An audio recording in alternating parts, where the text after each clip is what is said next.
Good afternoon and welcome to Clinical Pearls. I'm Dr. Tracy White.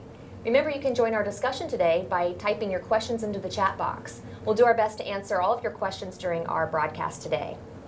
We're also doing something special this week. After today's episode, you can enter to win a special UAB School of Nursing prize. After the show, look for a question that appears on the screen and follow the link in the description below to submit your answer. One lucky winner will be chosen from all those that answer correctly. We're excited to have Dr. Grace Grau with us today. Dr. Grau has been a registered nurse since 1986. Her career is focused on the care of patients in the emergency room, critical care, trauma, and of course cardiac. She's been an acute care nurse practitioner since 2005 and joined the School of Nursing faculty in 2011. She currently has a faculty practice with UAB Medicine's interventional cardiology. She completed her doctoral studies in the area of presentation and management of women with non-chest pain myocardial infarctions.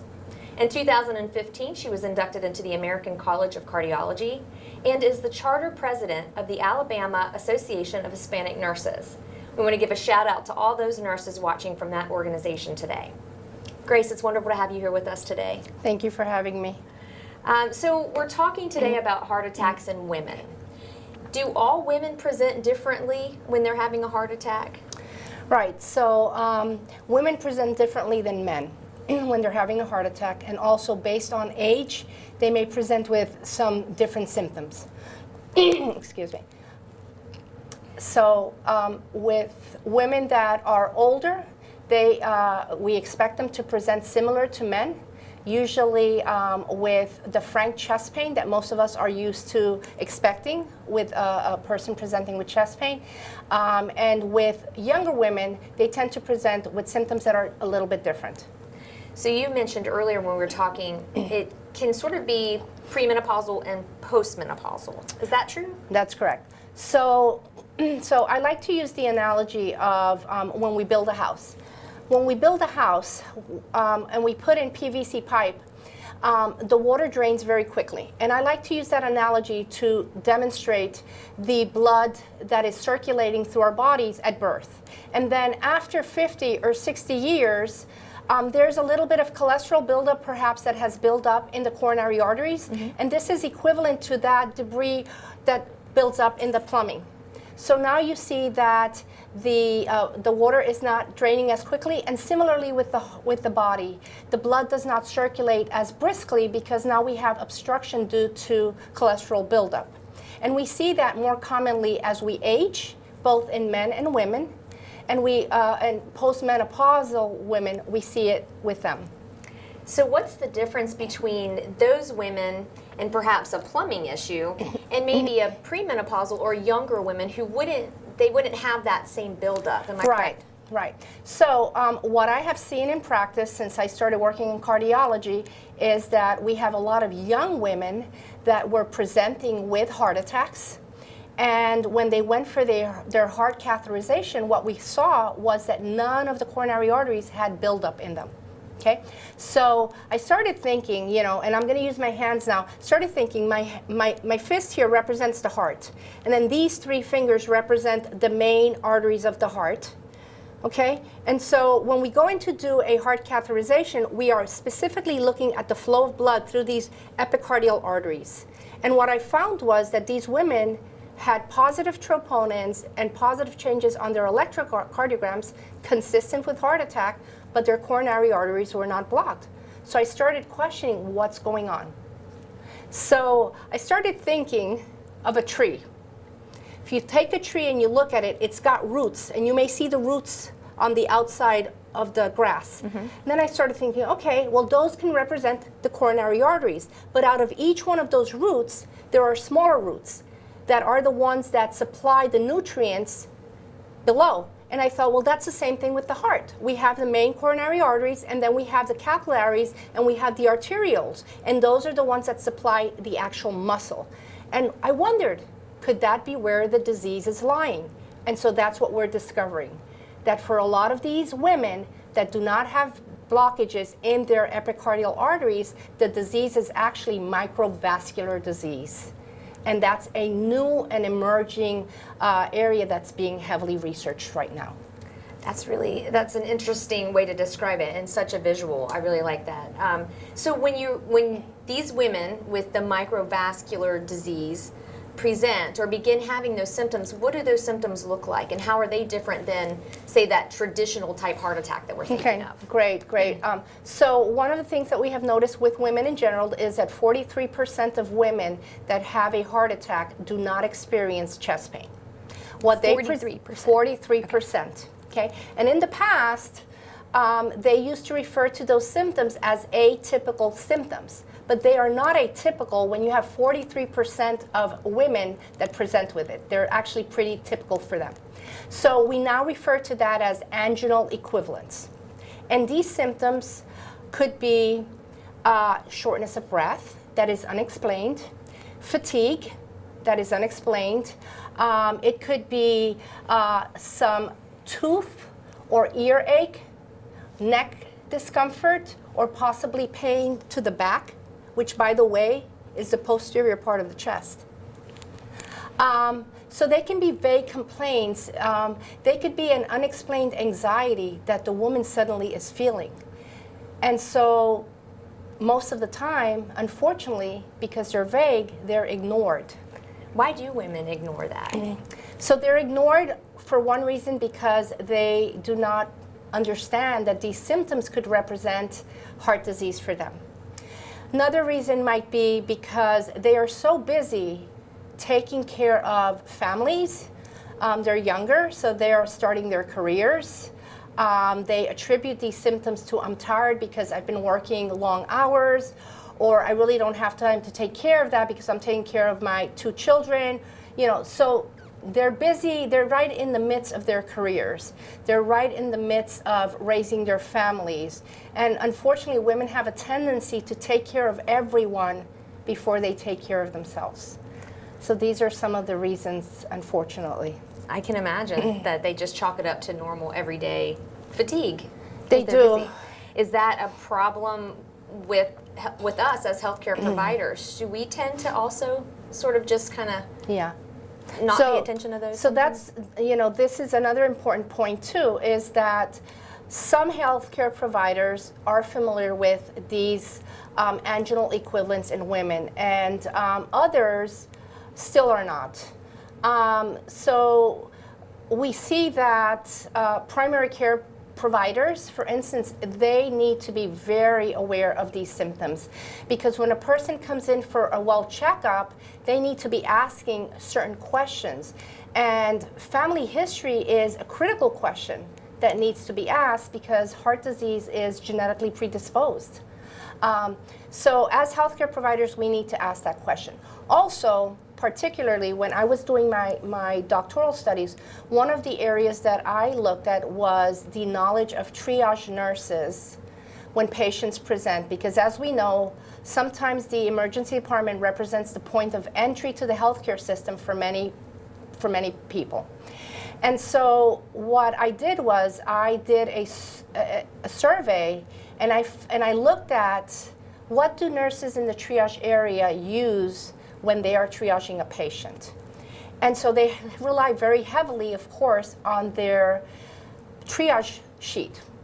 And so I looked at the triage sheet at various facilities, and a key item that was missing is information about family history. Really? And so this is huge, it's a huge issue, because family history, if we can identify early that a patient has a predisposition due to family history, a father or mother had heart disease prematurely, then that increases the level of suspicion that this person is at high risk for heart disease as well. So that could be the light that turns on that makes us intervene early for this patient. So for a patient that does end up in the emergency room, what is the role? You mentioned the triage nurse is likely the first person that they're going to see. So what is the role of that triage nurse in getting that patient care immediately? Yeah, so as nurses, we're advocates for patients, and we are supposed to protect the public that relies on us to take care of them. So that's really important. So we need to not make presumptions. In the past, women were, oh, they're anxious or it's just a viral thing. Know that women present with vague complaints. And so automatically go ahead and ask, number one, do you have a family history? Number two, another thing that was found by a nurse scientist, Jean McSweeney, was that a lot of women that have heart attacks will have prodromal symptoms, or they will start having some type of symptom 4 to 6 weeks before they present for their acute myocardial infarction. So a good question for a triage nurse is, which we're supposed to be asking anyway, is how long has this been going on? Or maybe ask specifically, have you had any of these symptoms, and go through the list of the anginal equivalents. Have you had any shortness of breath, any sweating that's unexplained? Go through the list in the last 4 to 6 weeks. And if they have premature heart disease, family history, or they've had any of those symptoms, then they should be triaged using the chest pain protocol. The last question that I like to ask patients is, so tell me, what do you think is causing your symptoms? Because we are told constantly that we need to trust our gut. And so this patient's gut is going to give them an idea of what is causing their symptoms. And so when they tell us, we need to listen, because they know their bodies better than we do. And then we need to say, hey, you know what? Let me go talk to a doctor. And it's our role as practitioners then to go and to advocate for this patient. Says, listen, this patient has a history of premature heart disease. They've had these prodromal symptoms. Their gut tells them it's heart disease. Can I please just get a quick troponin on them and an EKG? Physicians are usually, and advanced practice providers are usually very amenable to working with that idea. So that's how we as healthcare providers, as nurses, can advocate for these patients. And I can imagine how much more quickly they're in the back getting their chest pain protocol rather than sitting and waiting. So that's important too, because I looked at that when I was doing my paper too, or my project. So one of the things that I looked at, that I saw in the review, was that some of these women will actually be triaged. Usually if you come in with chest pain, you're a priority 2. If you're having a stroke, then you become a priority 1. But these women, because they're presenting with vague complaints, they are low priority, so they're priority 3s and 4. So they sit and they wait in the emergency department, and then when they finally go to the back and they're seen by an advanced practice nurse or a physician assistant or a physician, they are the ones that have been asking, so tell me about your family history.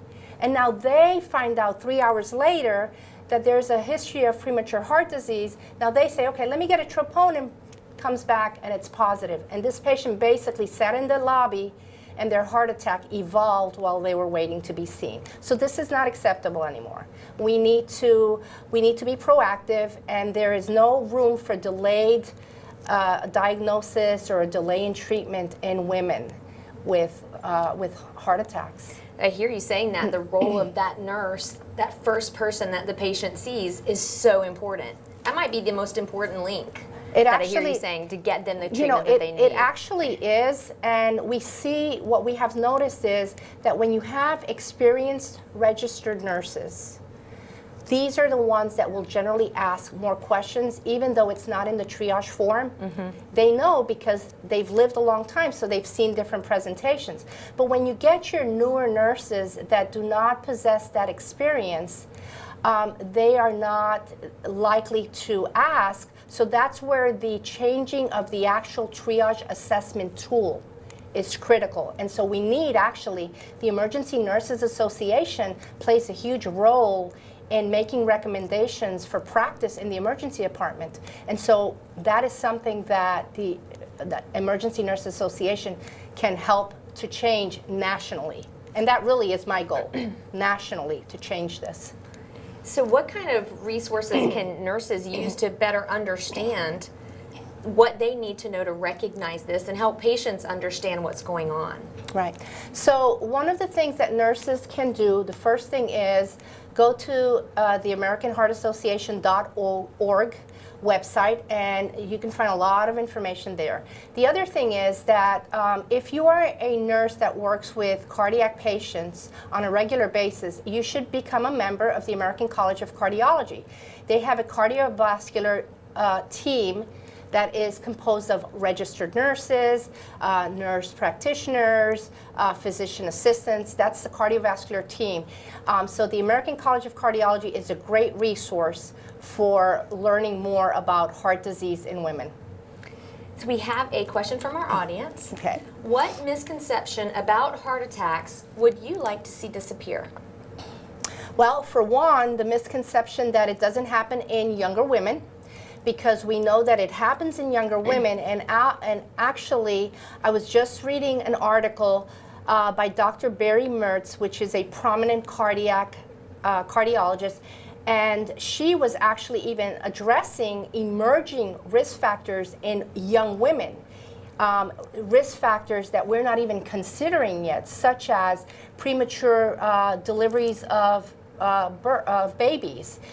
If a woman delivers before 37 weeks, her risk of cardiovascular disease increases exponentially. If a woman develops hypertension during pregnancy, her risk of heart disease increases. So there are a lot of emerging risk factors that we're not even considering yet. Let's go back a little bit to talk a little bit about primary care. So even before we get to the triage, what role does primary care screening and patient education have in preventing that trip to the emergency room if we have that ability? Right. So great question again, because emergency departments are often used as primary care or primary entries. So whenever possible, we need to be an active participant in our care, okay? And we need to establish care with a primary care physician so that we can start screening for risk factors. So if we start identifying risk factors early, then we can intervene early to prevent these diseases from coming to fruition. So primary care is really important. I hear often, well, that's great for the person that is insured. Yeah. But what happens to the person that is uninsured and doesn't have access to primary care? So that represents a very important population. And so to those people, I would say that in every community, every hospital in every state has a requirement to deliver a certain degree of care to people that are uninsured, okay? And so I know, for instance, that there are clinics that will provide care based on a sliding scale, based on what you're able to pay. And so that would be an option for those individuals to be able to access primary care. What kinds of screening would they do, insured or not insured? If you went to a primary care physician, what kind of screening do they do to see if you are at risk, besides just asking about history? Right. So, so pretty much the primary screening has a lot to do with history.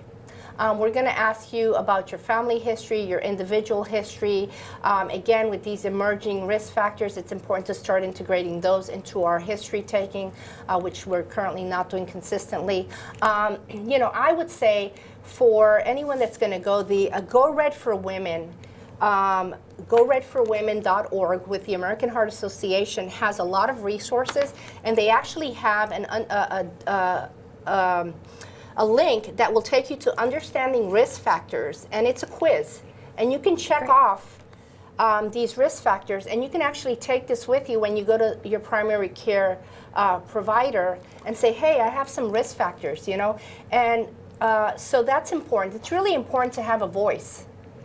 As you know, we are the patients, we are consumers of health. And when we go and we establish a relationship with a healthcare provider, we're going to get a service. And so if for some reason you go and you are verbalizing your concerns or your symptoms and you don't feel heard, then you need to feel comfortable saying, hey, I really have a concern about this and I really need you to hear me. Or you can say, you know, with all respect, I don't feel like you're hearing my concerns. And if you still feel that your needs are not being met, as a consumer of health, you have the right to choose. And so you can go and find another healthcare provider. My recommendations are that if you're a woman, that you should try to do a Google search and see if you can find women cardiologists that provide heart health care to women in your community. And you can just Google that. I just Googled it this morning before I got here, and I found 4 institutions in the Birmingham area that have heart health clinics. So that would be my recommendation. If you don't feel you're being heard, very respectfully bring it up, and then if you still feel your needs are not being met, you need to go elsewhere. You need to be an advocate for yourself. I would think that nurses, even not in the emergency room only, but even in a clinic setting or at facilities like that, are also really important to help that patient verbalize those concerns. Absolutely. Nurses are critical in helping patients, in giving patients actually permission to have a voice. I'm constantly telling my patients, listen, first, what can I do to help you meet your needs? You are the most important person on this team. So you tell me how I can help you get there. And we need to say, it's okay for you to step on my toes, because that you know, you're the patient. I need to hear you. You know yourself better than I do. Right. Please do not be afraid to step on toes, because sometimes to advocate for yourself, it will require that. And that's okay. It is okay. We have another question. Is there an extra heart evaluation tool available to use for triage nurses, is the specific question. So I think you were talking a little bit about maybe developing a better guideline. So the tools that hospitals use, they create them based on the recommendations of Emergency Nurses Association, and they have been created based on old data. So as new information is emerging and we're discovering that women present differently, we're starting to understand the importance of genetic predisposition even more as it relates to disease, then now is the time. Now is the time for us to go back and let's revise the tools. Let's take a look at the tools we're using. And when I was doing my paper, I did a search of the literature, and honestly, the tools that I found for triage nurses, none of them looked at family history.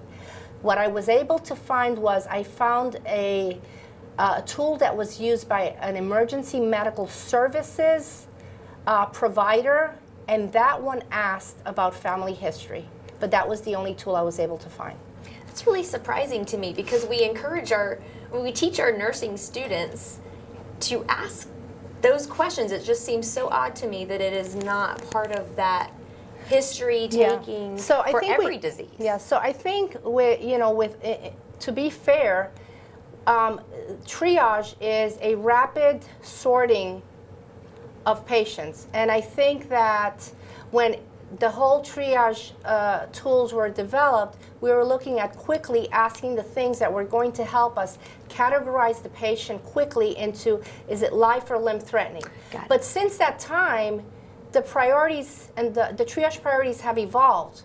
And we went from life or limb threatening to can wait to it's really a clinic patient and shouldn't be here in the first place, to now we have 5 priorities. So now maybe it's time for us to go back and let's look at either developing a new tool and seeing if we can improve, just add that factor in there.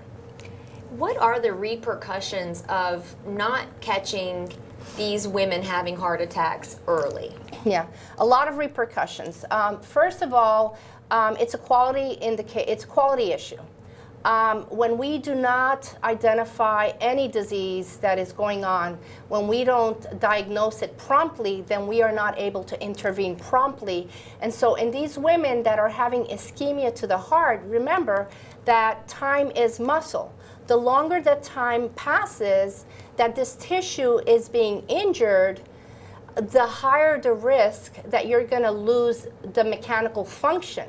And so a lot of these women will wind up having consequences such as heart failure that may develop, anxiety disorders that may develop. And so it really is costly not only to the individual's quality of life, but it impacts their ability to carry out their activities of daily living. Maybe they have to go on disability because they cannot return to work. Maybe they're unable to meet the needs of their family members. If they have small children, it's very hard to keep up with a toddler when you're having to stop because you're short of breath. From the standpoint of the healthcare system and cost to the healthcare system, it is extremely costly because something that was completely preventable, first through primary prevention, secondly through early recognition when they present to the triage area, now has resulted in a very costly situation. So it has a lot of impact, and we need to pay attention to it. Right.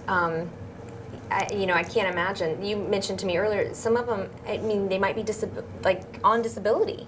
Correct. Unable to really care for their families. Correct. When we talk a little bit more about screening and primary care, can anything be done to prevent this kind absolutely, of heart attack? So first of all, everyone wants to prevent any of this, male, female, regardless of the age. And so we want to look at, again, knowledge of your predisposing factors. Secondly, is we want to have a healthy heart diet. We want to look at foods that we eat. If we have a family history of high cholesterol, then we know that we're at risk for it. So it becomes more important to look at the kinds of foods that you eat. We want to look at our weight. We want to maintain a healthy weight, because we know that weight can lead to the development of diabetes, which is another risk factor then for heart disease. We shouldn't be smoking, but if you smoke, it's time to consider quitting. Okay, so we know that tobacco, that nicotine, the minute it hits the blood, it competes with the oxygen. And so it can influence the development of a heart attack. It damages the inside of the blood vessels. So by doing that, it contributes to heart disease. Heart healthy diet, social habits. It's heart healthy to have 1 or 2 glasses of red wine a day and a little bit of dark chocolate. That's heart healthy, but not a whole bottle of wine. Right. Because then it could be cardiotoxic. Just having, identifying risk factors, not denying that you're at risk for it, remembering that 1 in 3 women have cardiovascular disease. It happens across the lifespan. You could be 30, you could be 70. So just considering those things and then having a healthy lifestyle. Is exercise part of that? Absolutely. Is it okay Absolutely. to push and exercise so that you feel your heart beating, Yeah. Out of your chest? Yeah. So, if you haven't been exercising on a regular basis, it's a good idea to get a well visit first. See your primary provider first and make sure that, and tell them, hey, I want to start an exercise program. And then they will do some screenings and evaluations, make sure that it's safe for you to start. Okay. Then at that point, what is recommended is 150 minutes a week of, pretty sturdy exercise, or 75 minutes of heavy-duty aerobic exercise. Most guidelines will say you should be exercising on at least 5 days of the week.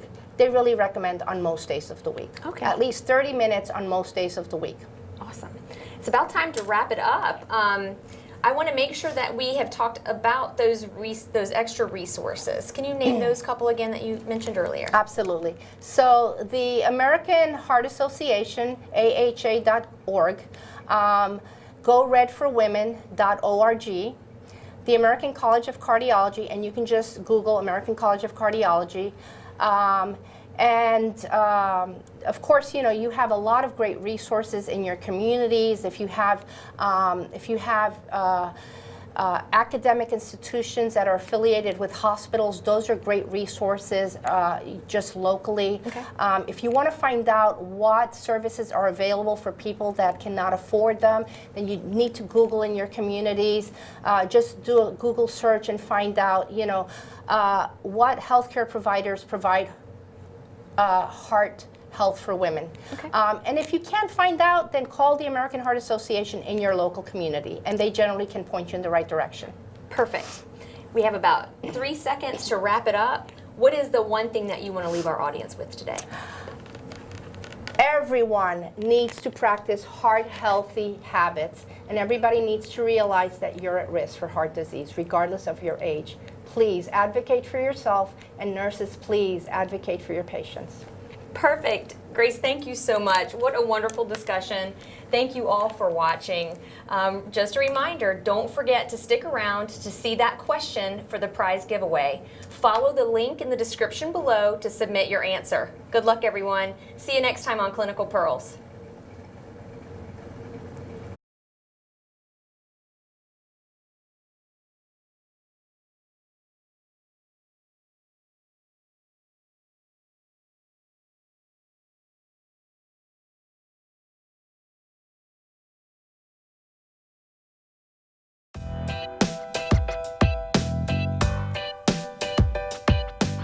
If you liked this video, please remember to like and subscribe, and click the bell icon to get instant notifications when we release new videos. For more information on how to get CEU credits, or for more on the UAB School of Nursing in general, check out the description below. Thanks for watching.